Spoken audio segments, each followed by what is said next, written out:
Yeah. So, ladies and gentlemen, sorry about that, and we are very sure that our colleague, who had just some minor health issue there, will be fine. We believe he will be fine, and he will join us before the end of this session. I strongly believe.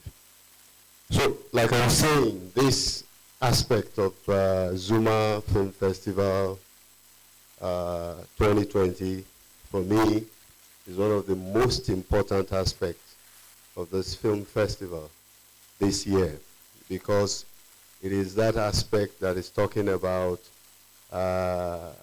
revenue streams. It's that aspect that is talking about the business aspect of film, not the show aspect of show business. I'm sure we are all in this business of filmmaking to make money, and that's why we're here, and that's what this aspect is all about. I will not be doing this alone. I will first call on to the platform here those who will do justice on this aspect of this festival with me. The lead speaker today on the Chris Ekejimbe Business of Film Confab is Mr. Steve GUKAS. Please a round of applause for him. He's on his way. He'll be here any moment from now, and he will join us. But while waiting for him, we'll go on with other preliminaries, which I believe before we end that, he will join us. So he's the lead speaker. Then there is a team of discussants that will look into what Steve, presents and try to deconstruct it and try to give different perspectives to his presentation. And it's made up of about 3 or 4 experts in various fields, producers, I believe distributors, and those who have knowledge of exhibition and other aspects of the value chain. So in no particular order, may I call on the president, the national president of the Association of Movie Producers Nigeria, Ms. Peace ANYIM-OSIGWE. Please, a round of applause for her.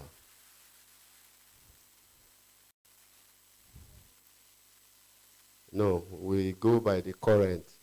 He has expired. His tenure has gone. Yeah, thank you. You're welcome, ma'am. You're most welcome. Next, permit me to call on a former president of the Association of Movie Producers, a creative industry expert, an entrepreneur, owner of a film festival, a consultant, a politician, Mr. MADU CHIKWENDU. You're most welcome.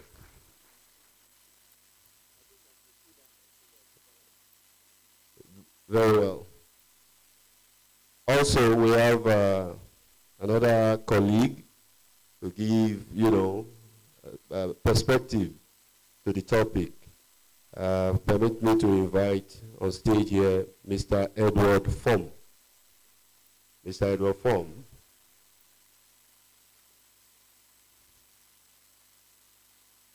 We are still expecting one of the discussants, I think the last but certainly not the least of the discussant,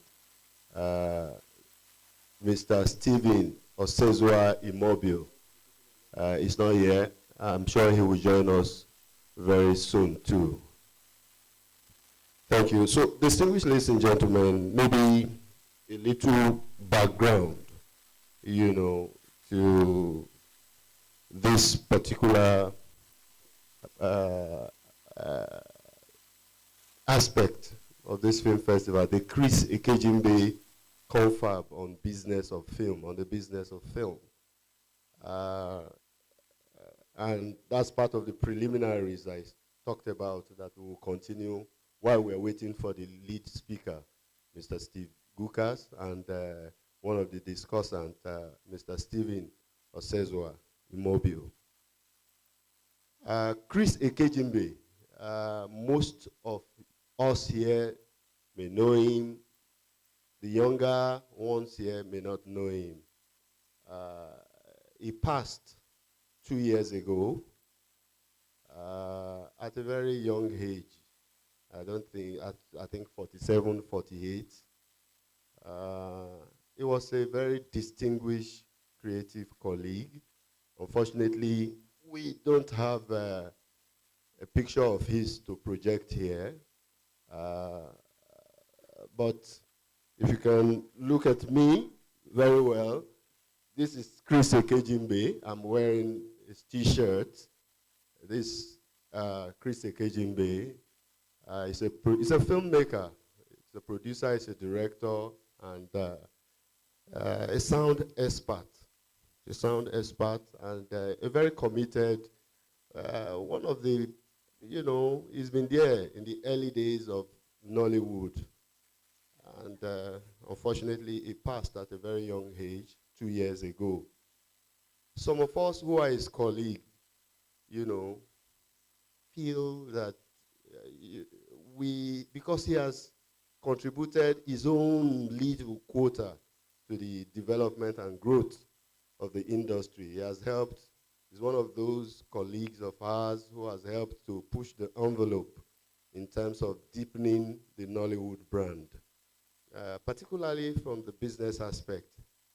Nobody will, if you meet Chris Ekejimbe and spend 1 minute with him, you will, in fact, it was from him, even though I know before, it was from Chris Ekejimbe I got stuck to the phrase, business of film. If you sit with him 1 minute, he must talk about the business of film. He must lecture you that is what you should concentrate on, not the show aspect. For him, you should concentrate on the business aspect of filmmaking. Should be like 80 to 90%, while the show aspect should be like 10%. That has always been his argument, and he's always quarreling that in Nollywood, we seem to concentrate, it's the other way around. We concentrate more on the show aspect. We spend 80 to 90% on the show aspect of filmmaking, while the real aspect, which is the business aspect, suffers. And those who suffer most are the producers, like him. So it's always talking about it. It became a sing-song, for him. And when he passed, some of us felt that, okay, what can we do, to always remember this young chap, and we came, and before he passed, like I said, he discussed this with many people through discussions. He will talk to you about business of film, Nollywood. We are not concentrating on that. So we just felt that one of the things we can do to keep his memory alive is to have an annual confab on business of film.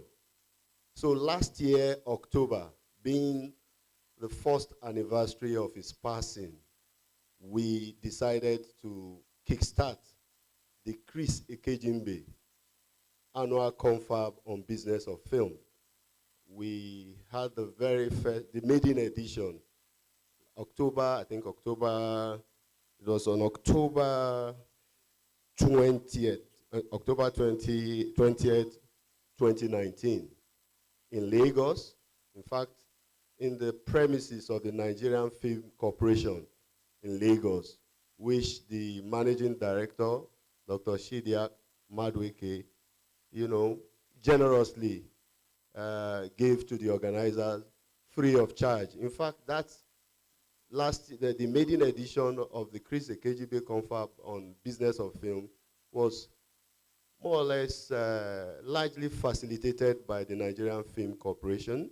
They provided the venue, they gave some other support, and it was a huge success, well attended, and we had planned, when I say we now, because before Chris Ekejimbe passed 2 years ago, he started what I would call the pioneer social media platform on WhatsApp, which he called the Film for Life platform. It was a rendezvous of experts in the film industry in all fields of life: actors, producers, directors, cinematographers, editors, government parastatals, banks, and other corporate bodies. Everybody who has something to do about film was on that platform, the Film for Life platform. So we use that platform to, as a contact point to keep the memory of Chris Ekejimbe alive. And it was on that platform that we organized the maiden edition of the Chris Ekejimbe Business of Film Confab, which was well attended. At that event,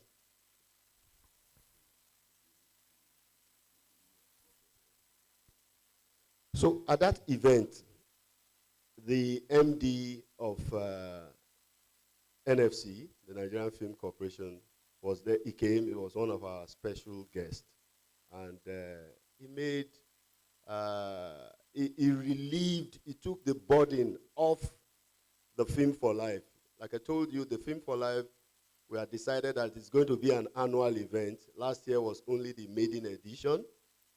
But in the speech, very brilliant speech made by Chief MADU, the MD of NFC, he took the burden off Film for Life and decided to adopt that Chris Ekejimbe Confab on Business of Film.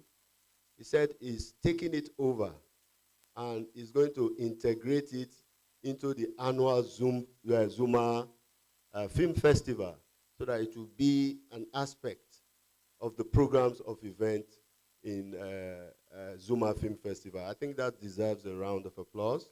And for that, we remain eternally grateful to Chief Madweke and the Nigerian Film Corporation, because we would have been struggling as Film for Life, which is just a WhatsApp platform, a convergence of professionals from far and near to discuss the business, film generally. And so this is the first time we are having it within the Zuma Film Festival, and it's going to be annual here. Every year we will have a discussion like this on the business, the Chris Ekejimbe Business of Film, courtesy of NFC. I believe Chief Madweke, whether he remains in NFC or not, whoever will succeed him after another 4 years, maybe, will continue, because government is a continuum. As we all know, we believe this will remain an integral part of the Zuma Film Festival. Before I continue, one of the discussants just arrived, who is a representative of the Exim Bank. So may I have the honor of inviting to the podium here, Mr. Hope Nyongo. Please join us here, of Exim Bank. Thank you very much. You're welcome, sir. You're most welcome. Yeah, so that basically is the background of this session we're having now. I believe we have been able to, in a capsule, put us, bring us up to speed on, you know, why we're having this session. I do not know how we'll proceed now, because the lead speaker, I believe, is not here yet. So what we will do now, by way of further introduction, Madam Peace, who is the current president of Association of Movie Producers, is a producer. She's a producer.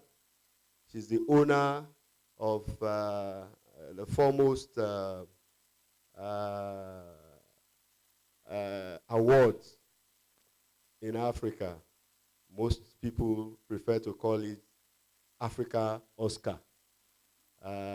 She's the founder, the creator of the Africa Movie Academy Awards, AMA Awards. She's the founder, and that award has been there very consistently, almost gradually competing with Oscar in Hollywood. But it's our own Oscar, and she has added a lot of value to the industry, not just through the awards, trainings of upcoming creative colleagues, so many things. She has added a lot of value through that platform and other things. And she has been a comrade in the industry because she believes strongly in the guilds and association structure.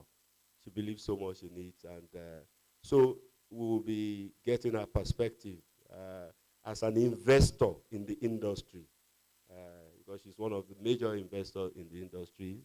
Mr. Hope Yongo, of course, these are people we cannot do without.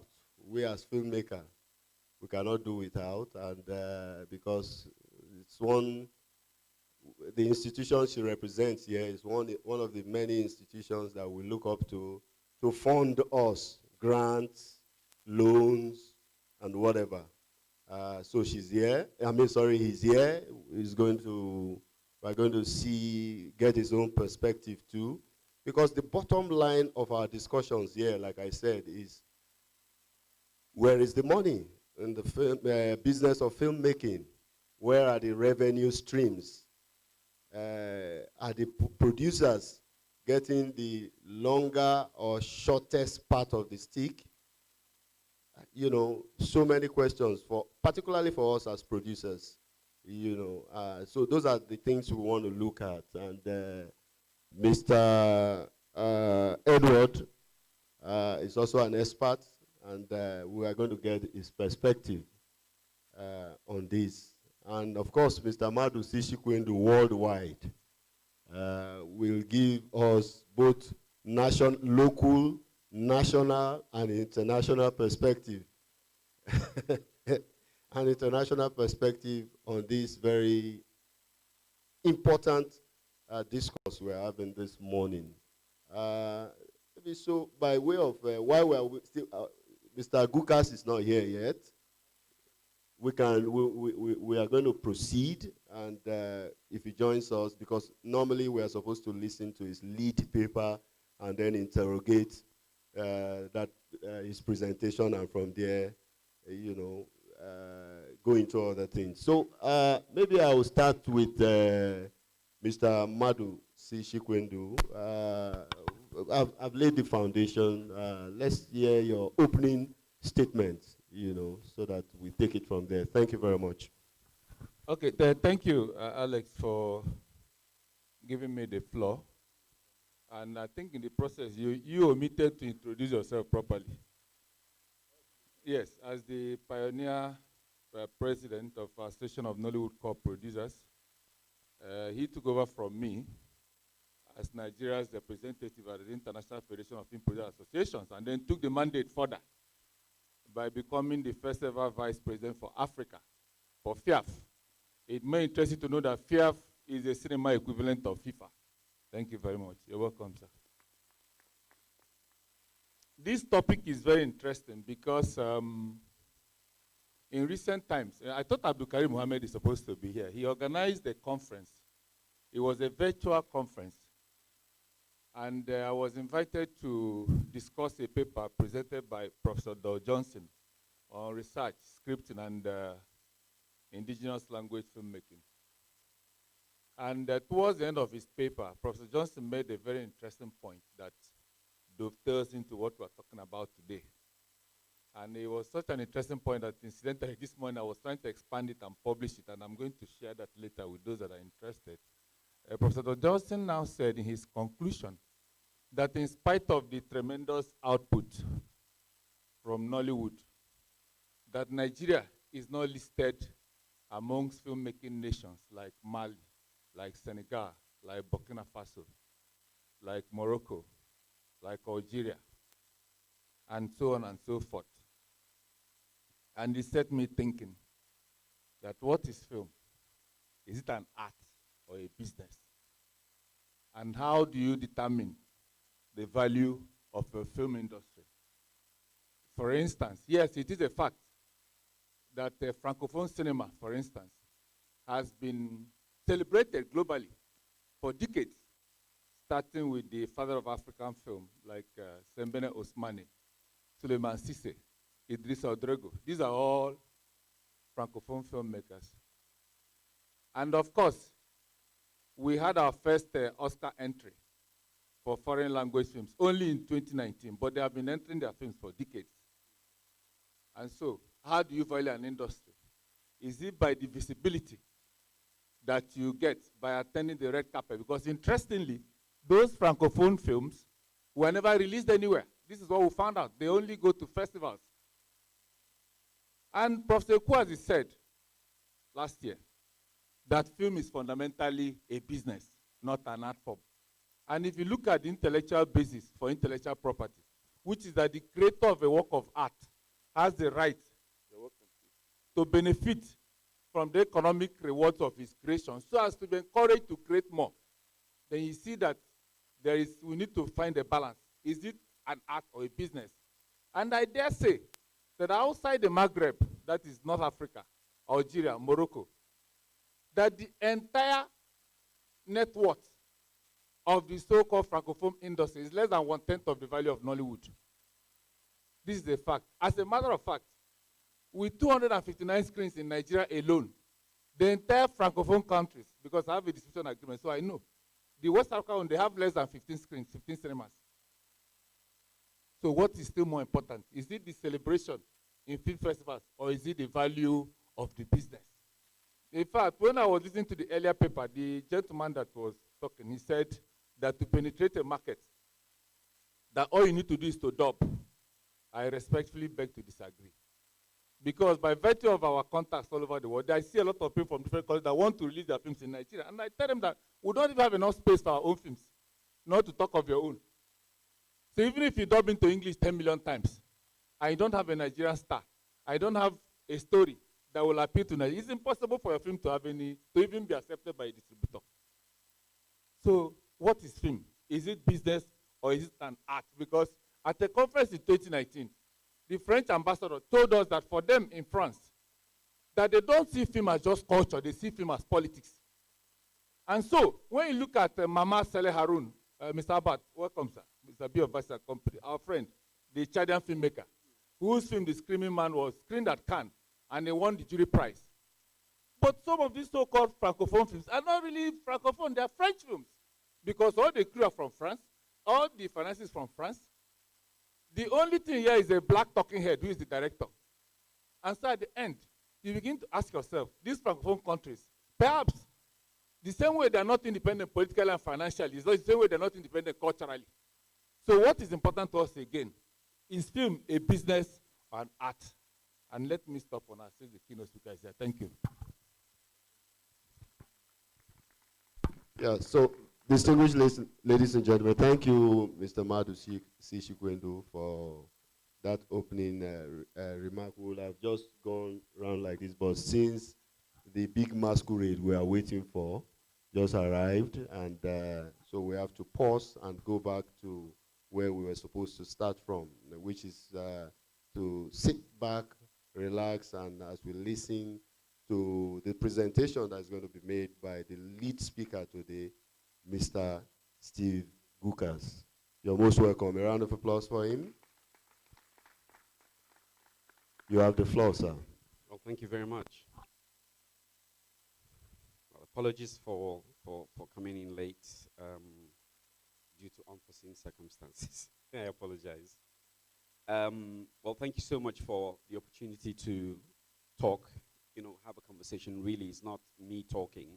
It's us having a conversation about film financing and production in the times of COVID. And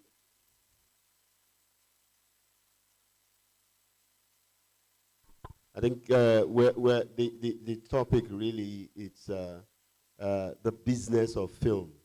We're just talking from all whatever aspect you want to look at, the business of film. This is a special session. It's called the Chris Ekejimbe Confab on the business of film. The business of Yeah, film. yeah. Well, okay, so I was only addressing what I was asked to talk about. So if there's been a change, it's not a problem. We can still continue the conversation in terms of business. And so if we're going to talk about the business of filmmaking, we go back to the question that MADU was asking just now: is filmmaking business or is it art? And I think that there's a place for both, because I think that the stories you tell, be it as films, or be it as novels, or be it even in your songs, are an extension of your voice on the global culture table. You are contributing what is yours and bringing it to that table that helps to determine global culture as a whole. And the business side of it is understanding how to sustain that art. Because whereas it is art in the first instance, business comes in to ensure that it is sustainable. It is something that you can replicate, you can perform and do over and over and over again. Now, when you look at the total gamut of the outlay of the process of film production, from the moment you decide on an idea to go from that idea to screen, you actually literally begin to spend money. From how you take that idea forward, through to the scripting stage, through to pre-production, through to production, post-production, your marketing expenses, and as you go into distribution from there on. All of that process requires a savvy understanding of the business space to be able to produce something that would not only recoup your investment, but ensure that you make enough profit to consider going back to do another one, tomorrow. So what is the business of filmmaking? I would say it is the capacity or ability to take an idea, judge its commercial viability, and determine its route to market in a way that ensures maximum return for all participants in that exercise. That, for me, is a simple definition of what I consider the business of film. And in doing so, there is a need to collaborate with a number of parties to be able to realize that vision. But I think that the very first thing that you really ought to consider from the very get-go is not so much how interesting the idea is, but how viable the idea is. And there's a big difference between the two. A very interesting idea can be something that ends up being art house and would be celebrated for its value as that, but would make very little returns. And there's nothing wrong with that. When you decide that that is the kind of film you want to make, then understanding how that kind of film is funded then becomes important. You will not make that kind of film borrowing money from a bank. You will not make that kind of film borrowing money from people who would be on your case to pay back that money, because you only end up in debt and penury. So understanding just that idea that you have and its viability is the first key thing, and deciding that route. So an art house film is usually something you fund with your money, if you have a lot of money, friends and family, or you'd fund through grants and other schemes that support film production, but not necessarily looking for a return on investment. If you, however, decide that the idea you have has viability for commercial value, then you look at, okay, what is the extent to which I am going to be able to exploit this idea commercially? Is it something that's going to go straight to DVD, or as it were now, straight to the streamers, or straight to television? Or is it something that is going to go the entire um, total route, as that is benefiting from all the revenue strands that are available to a film that seeks full commercial exploitation? So in which case you're looking at your cinema release, you're looking at all the different windows, from cinema to the VOD platforms to your pay TV, all the way to ending up on free television. Looking at all the different revenue streams that are available there. You look at all of that and then predetermine, is my film going to be able to go through this whole route? And if it is something that's going to go through that whole route, then your understanding of the windows becomes very important. How long is it going to stay in the cinema? And when it gets out of the cinema, how long is it going to take for it to go onto SVOD and the other VOD variances that exist, and all the other windows? Because only then would you be able to calculate when your returns are going to come in and how you're going to manage your cash flow to carry you through all the way from, when you go to release the first window all the way to the end, because that determines how you plan recoupment as well. So that's another way to look at it. And the other way is to say, okay, well, I'm not looking at something that goes, through all of that. I'm just looking at something that is going to go straight to a streamer. And sometimes you engage in conversations with the streamer even before you have shot one shot, of your film. And you get into a deal where the streamer has offered you an amount of money, and they're either taking it on, as most of them are doing now, as originals, or just a presentation, which, there's difference between the two. And we know that that's another route that you can go. And if you go down that line, you know that you're just producing this, handing it over, and taking the money and moving on to your next thing. Then the other conversation then becomes, at what point do you stop making money from a product? Now, understanding that is also important in how you manage the rights that are embedded in the film that you're producing. Because there are platforms that will say to you, we would give you X amount of money and we will take the film off of you, and we would own in perpetuity all rights embedded in the film. So it's basically a one-off transaction and you move on. So that's something to consider. Or it's something where you are lending them the rights to the film for a certain period of time, for certain windows, over a length of time, and all rights revert to you.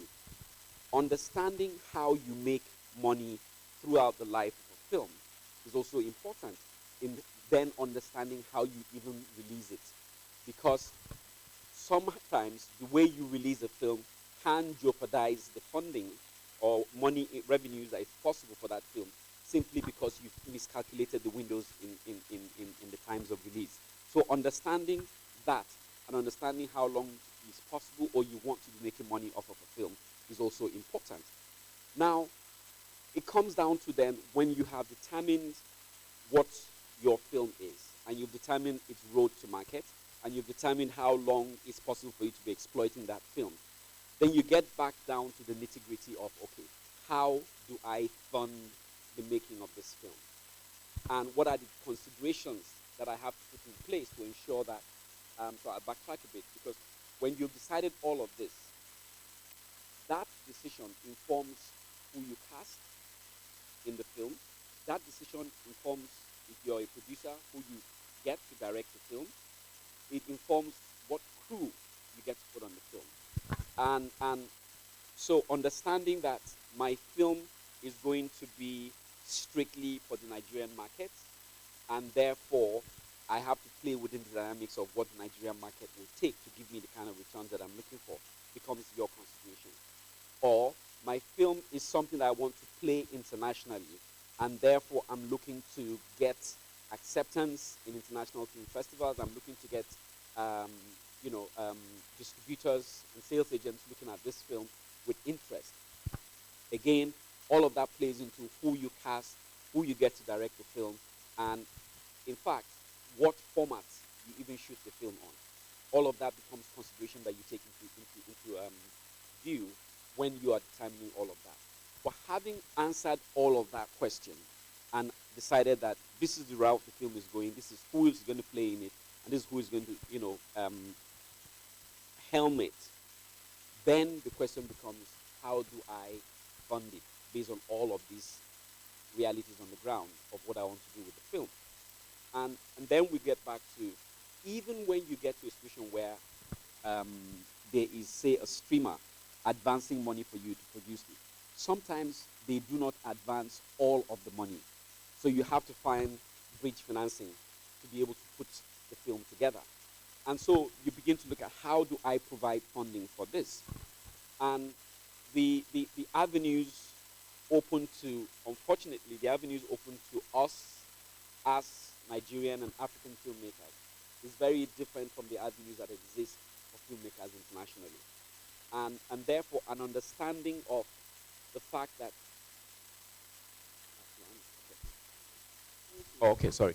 An understanding of the fact that you have to create sometimes a hybrid funding approach to get your film made also becomes something that you look at.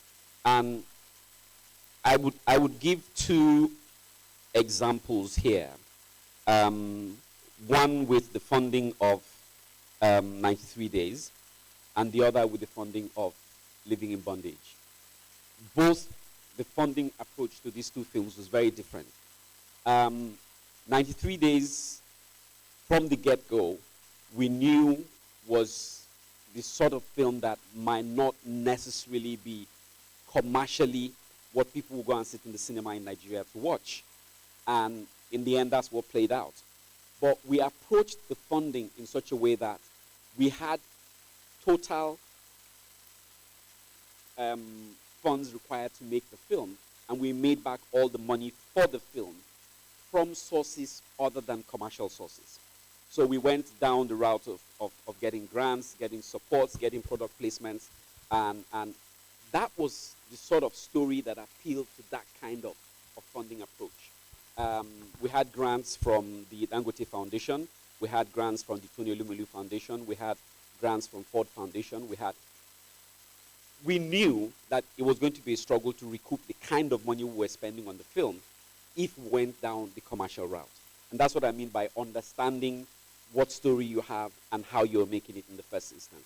So that's how we're able to get through making that film for the kind of money we made it for, and not end up being, in debt or being chased by people who we owe money. So that's one side of that. And when you look at, conversely, on the flip side of it, the funding for Living in Bondage.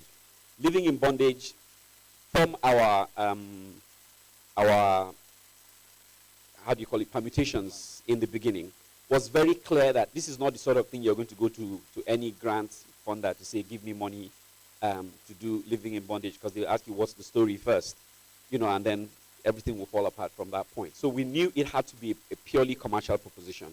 And what we did was to sell points in the film. And we had investors who came on board and bought into making the film in the same way you'd have investors buying into a business. And that's how Living in Bondage was funded. And in both instances, we're able to come out of it on the other end of the other side of the tunnel, totally debt-free, and having made films that we're happy that we were able to make. And so I say this to underscore the understanding of what you have and where it can go and how well it can travel in the places that you're expecting it to go. But funding for film production, I think that in the last year, and perhaps for another year coming,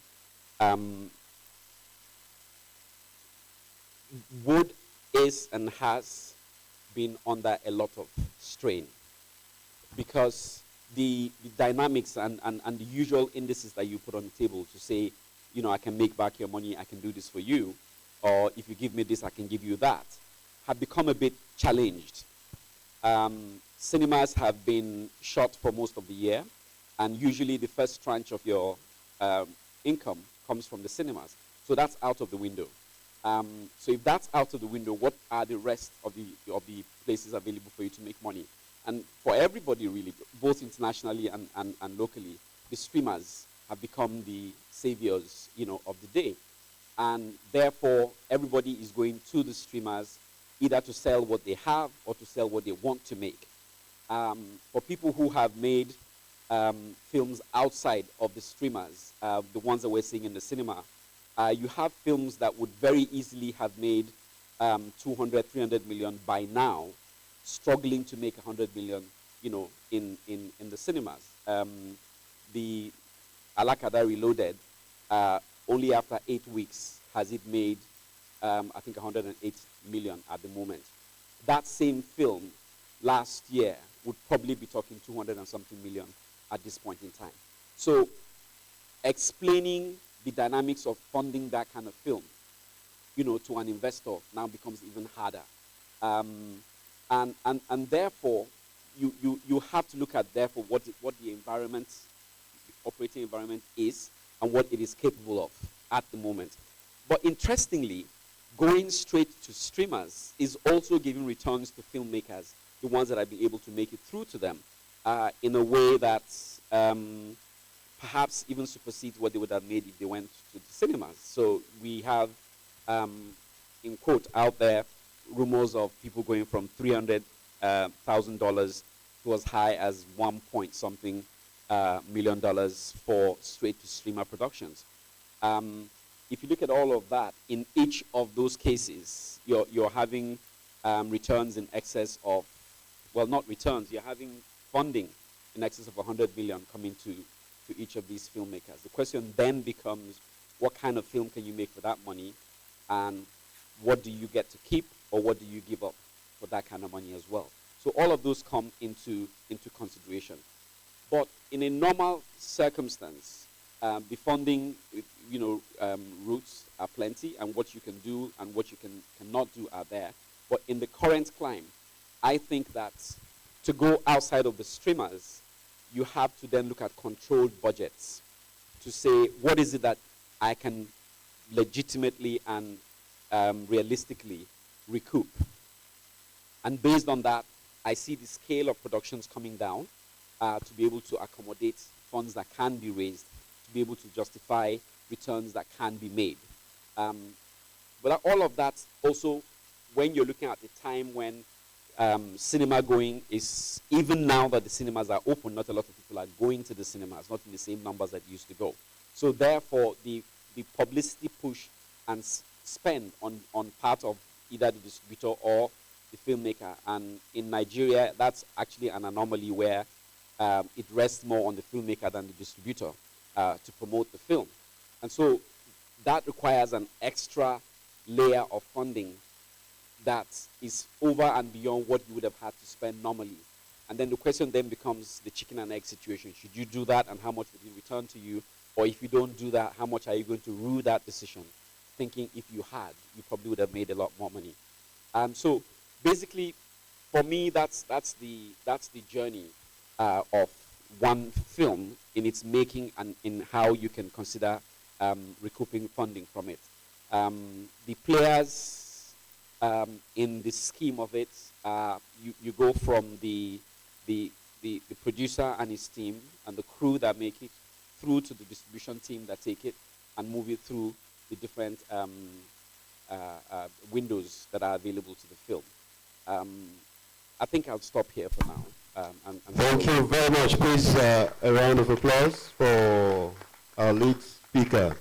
I think NFC did not make any mistake in his choice, of being the lead speaker for this very important topic, which is the business. That is where money is, not the show. So thank you very much, Steve, for that wonderful presentation. I will start this round of session again on the part of my discussant with Madam President. That's where I will go to. But as part of your response, when you're responding, I think Steve made it very clear. MADU asked the question: is film an art or a business? And Steve made it clear that yes, it's an art. But trying to quote him, he said it's an art, but the business aspect of it is understanding how to sustain the art. You understand? And he took us through the journey, from funding, which is a very critical aspect, of the business of filmmaking to the revenue streams and all of that. So, Madam President, please, taking it from there, you may peep into what Madu said earlier, and then look at, what Steve's presentation, because the bottom line, it's the revenue stream, the money. So, what's your take on this? Thank you very much. Thank you, Madu. Thank you, Steve. I'll go back to what the late Amaka Igwe would say. She always said, if you're making films and you're not making any money, then why are you really doing it? That was Amaka's thing, and this argument was based on the fact that you used money to make the films. Therefore, you had to recoup that money in order for you to continue to be able to do what you loved doing. So in a way, you had to find the balance of still doing the quality of the content whilst also making the money from your content as well. A lot of the time when people talk about the Francophone countries, I have a very interesting opinion about how to describe them. They make films with an intention, not sometimes their own intention, but an intention which has been an idea that has been controlled and still a little bit of the colonial understanding. So there's always an element of the dark side of our existence as Africans. And so when you watch some of those films, yes, there's beautiful scenery, beautiful cinematography, the sound is out of here, the scripting sometimes is there, but the story always has this nice village in Africa where there's some poverty, or, they glamorize it with the beauty. And I remember meeting some of these Francophone filmmakers at the Dubai International Film Festival with Harry Belafonte, and they said, see the people that have spoilt the business for us. What did we spoil as Nigeria? We only spoiled the grant system, technically, for them. Because Nigeria created a delusion of the illusion that you needed millions and millions of euro to be able to do those kind of films, which is fine. So it was okay for them to do maybe one film every 4 or 5 years because of the kind of amounts they were getting for it. So they had a system that was sustained by the French cultural system to fund films in Africa. Again, that wasn't telling our own stories in our own way and in our own words. And that is the demystification of what Nollywood did. A lot of people along the way criticized Nollywood for not looking at the artistic side of filmmaking, the style, that we were just cut and paste. We weren't editing properly. There was a lot of criticism, but there was an amazing factor for me, being that I was not brought up in Nigeria. I mean, I left Nigeria when I was very young, and so the emotions Nigerians had when they were watching films abroad, and then the Africans or the diaspora markets, their attachment to the stories coming out of Nigeria was something that constantly amazed me. And it was interesting, having friends. When Steve was talking earlier about living in bondage, I had a friend call me from Jamaica, and at this time, Living in Bondage had not gone on a streaming platform. And she was actually asking me, if there was a bootleg copy she could have. She said, girl, me, I want a bootleg copy of that film. You wanna get it for me, yeah, send it. I said, a bootleg copy of what? She said, Living in Bondage. I was like, sorry, it's not available. She said, no, peace, man. We always get these films. And that was just like the film had just come out. She couldn't wait. She was remembering the original version. And I was like, it's definitely going to come on a streaming platform because I knew. But the thing is, even till today, I have friends wanting a DVD copy of this film because it's not available at the moment. Do you understand? And that's something I also want to talk about. There's this illusion that DVD is dead. It's not. It's not dead. Our streams, like when he was saying the windows of release that Steve talked about, it's really, really important that we begin to understand that there should continue to be windows of release. So be it that you've gone to the cinema, fine, give it to your, but the DVD market for African cinema is still very much alive. It is still very much alive. Of having a DVD window of their films actually makes them lose money in certain parts of Africa who can't have these films at any cinema, who cannot watch it on streaming platforms, and who do not have DSTV, so they eventually watch a bootleg copy of this film.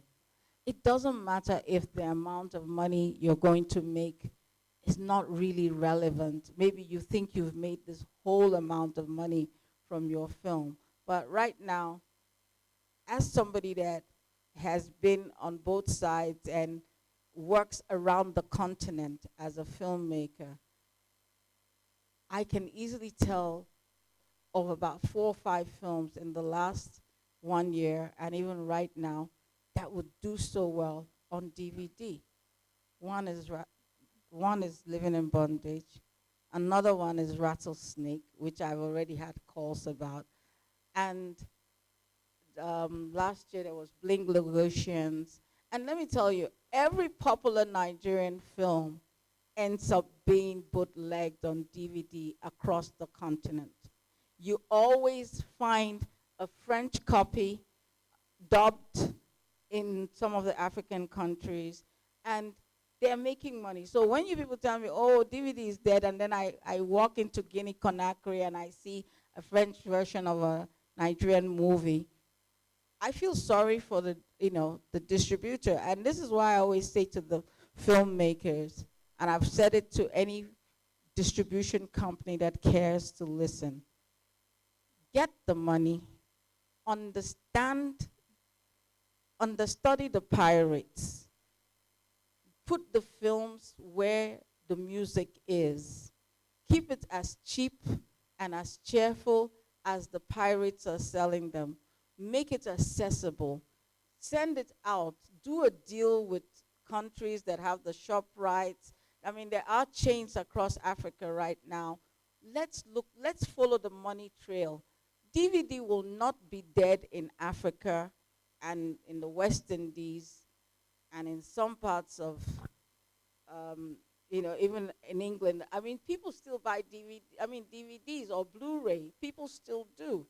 I mean, my mom every year asks us for a copy of Sound of Music. If you're coming home from England, her grandchildren are coming home, she says, oh, my Sound of Music is cracked. Can I get this one? Or Ben-Hur, or one of those classics that she loved to watch during the Gladiators. Why don't we realize that there is still that sentiment of wanting to own those films? I'm sure that if anybody today boxed the classics of Amaka Igwe into always as filmmakers need to stop being, a lot of the producers these days are elitist in their thinking. I think we need to start thinking at the grassroots level. And that was what built Nollywood to where it is today. Don't, in your planning, in your thinking as a producer, only imagine the people who are able to sit in this room.